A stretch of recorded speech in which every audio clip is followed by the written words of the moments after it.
Namaskar to all of you. This is Mayank and I welcome you all in this language learning session. હા, English language લર્નિંગના સેશનની અંદર આપ સૌનું હું એટલે કે મયંક સ્વાગત કરું છું. Friends, in this session we will learn new topic and આજનો ટોપિક છે when you need to explain why you are late. આ સેશનની અંદર આપણે એ શીખીશું કે જ્યારે આપણે કોઈ જગ્યાએ મોડા પડ્યા હોય, કોઈ જગ્યાએ સમયસર ન પહોંચ્યા હોય, એ વખતે આપણે શું કહેવું જોઈએ. લેટ્સ સે ઘણીવાર એવું બનતું હોય કે આપણે જે સમયે યોગ્ય સમયે આપણે એ જગ્યાએ પહોંચવાનું હોય અને કોઈ કારણોસર ત્યાં પહોંચી ન શક્યા, એ વખતે આપણે એક્સપ્લેનેશન આપવું પડે છે, એમને જણાવવું પડે છે કે why we are late. So let's learn this topic without delay.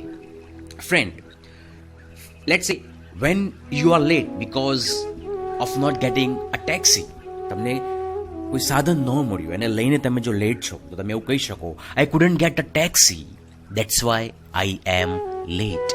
મને ટેક્સી ના મળી એટલા માટે હું લેટ છું. In that case I couldn't get a cab, ટેક્સીની જગ્યાએ તમે કેબનો ઉપયોગ પણ કરી શકો છો. alright, I couldn't get a cab, that's why I am late.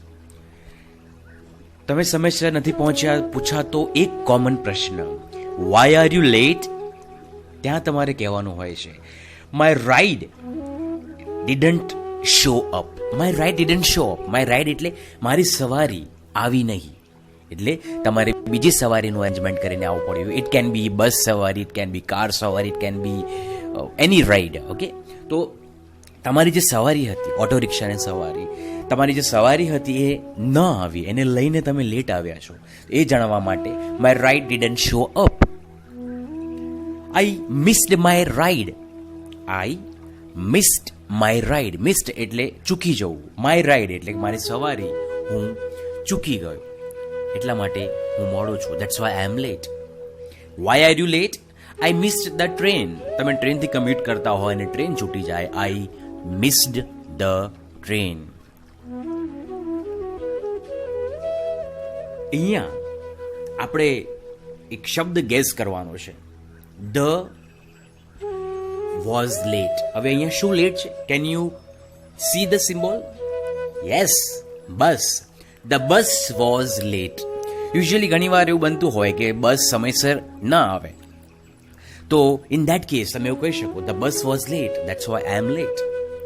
Y are you late? I run out of gas. Okay, let's say you are coming on your bike, on your scooty, on your motorpad. So in that case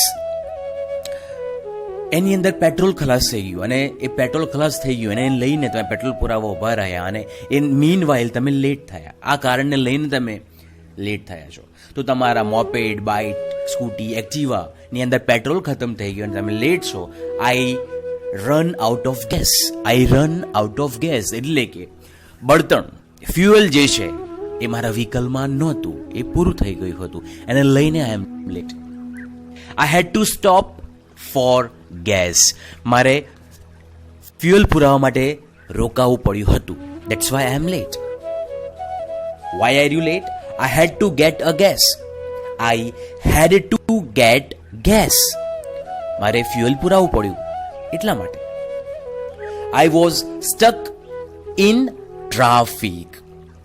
usually સિટીની અંદર બનતું હોય કે ઘણી વખત office આવર જે કોને કહેવાય કે ઓફિસ જવાનો સમય 10 થી 12 હોય અને ઓફિસ છૂટવાનો સમય 5 થી 7 હોય. આ ઓફિસ આવર્સ જે છે એની અંદર ટ્રાફિક ઘણો બધો હોય. ઓલરાઈટ, તો ઇન ધેટ કેસ તમે એવું કહી શકો, આઈ વોઝ સ્ટક. સ્ટક એટલે ફસાઈ જવું. ઇન ટ્રાફિક, ટ્રાફિકમાં હું ફસાઈ ગયો હતો, that's why I am late. Why are you late? Traffic was slow. Okay, વાહનોનો જે પણ ટ્રાફિક એ ખૂબ જ ધીમો હતો, એને લઈને હું મોડો પડ્યો. ટ્રાફિક વોઝ હેલ. હવે અહીંયા હેલનો મતલબ થાય નર્ક, પણ અહીંયા ટ્રાફિકનો મતલબ છે ટ્રાફિક જ. રાઈટ, વાહનોની જે ઘણા બધા વાહનો ભેગા થઈ જાય એક જગ્યાએ, કશે જ નહીં, એવી પરિસ્થિતિ, ખૂબ જ ટ્રાફિક. એ સમયે આપણે એવું કહી શકીએ ટ્રાફિક વોઝ હેલ. ખૂબ જ ટ્રાફિક હતો એટલા માટે I am late. I got lost. Okay, ઘણીવાર એવું બનતું હોય કે તમને સમયસર કોઈ જગ્યાએ પહોંચવું હોય અને that place is new for you, that place is નવું ફોર યુ, દેટ સ્થળ ઇઝ નવું for you. In that case તમે કહી શકો આઈ ગોટ લોસ્ટ. હું ખોવાઈ ગયો હતો, હું રસ્તો ભૂલી ગયો હતો થોડાક સમય માટે. સો ઓવર દેટ, એ કારણ આપવા માટે તમે કહી શકો આઈ ગોટ લોસ્ટ. ઘણીવાર એવું બનતું હોય કે તમને જગ્યા મળે બહાર નીકળવાની, અંદર પ્રવેશવાની. કોઈ જગ્યાએ કોઈ બિલ્ડિંગમાં તમારે પહોંચવાનું હોય અને એ બહુમાળી બિલ્ડિંગની અંદર you don't get entry point, you don't get the exit point. ક્યાંથી જવું, ક્યાંથી બહાર આવવું તમને ખબર ના હોય.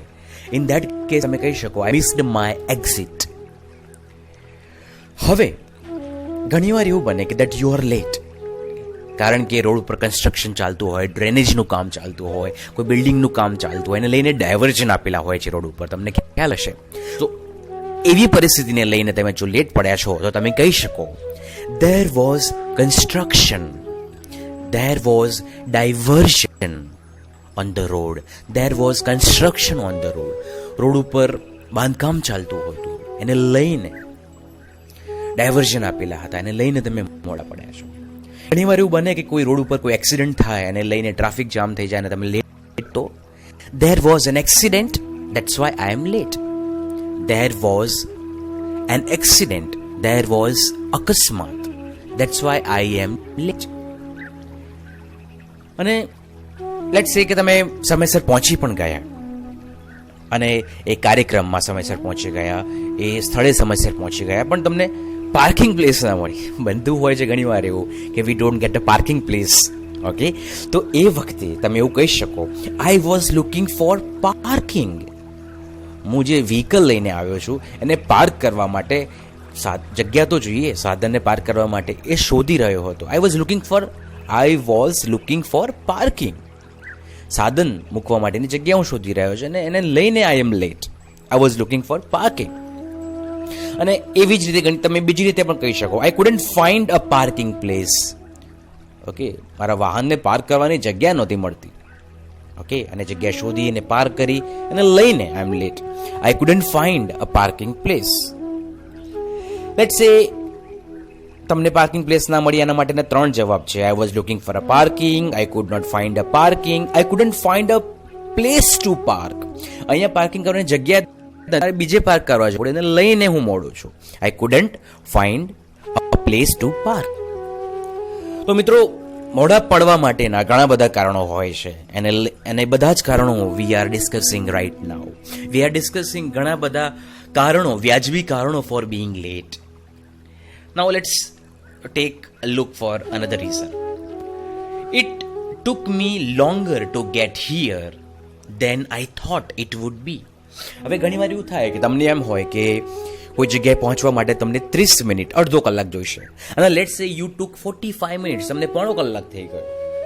ઓકે, તમારી ધારણા અહીંયા ખોટી પડી. અહીંયા તમે એવું કહી શકો it took me longer to get here. અહીંયા પહોંચતા મને વાર લાગી. Then I thought it would be. મને લાગ્યું તો હું જલ્દી પહોંચી જઈશ, સમયસર પહોંચી જઈશ, પણ હું લેટ છું. It took me longer to get here than I expected. મેં વિચાર્યું હતું એના કરતાં વધારે સમય લાગ્યો મને પહોંચવામાં. It took me longer to get here. અહીંયા પહોંચતા મને વધુ સમય લાગ્યો. દેન આઈ એક્સપેક્ટેડ.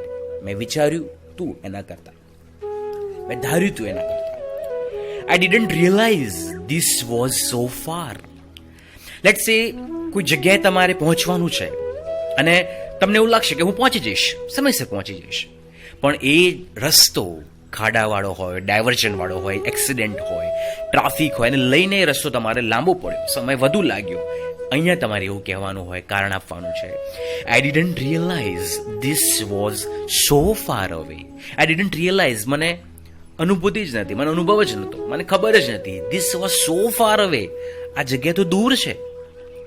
ઓકે, અને નેક્સ્ટ એક લાસ્ટ કારણ, વાય આર યુ લેટ. અહીંયા તમે કહી શકો આઈ મિસજજ ધ ટાઈમ. મેં સમયનું પાલન ના કર્યું. I misjudge the time. મેં સમયને અનુસર્યું નહીં, એને લઈને I am late. So friends, why are you late? શા માટે તમે મોડા છો? એના માટે now you have lots of option. Okay, આપણે શરૂઆત કરી હતી વાય આર યુ લેટ ની I couldn't get a taxi.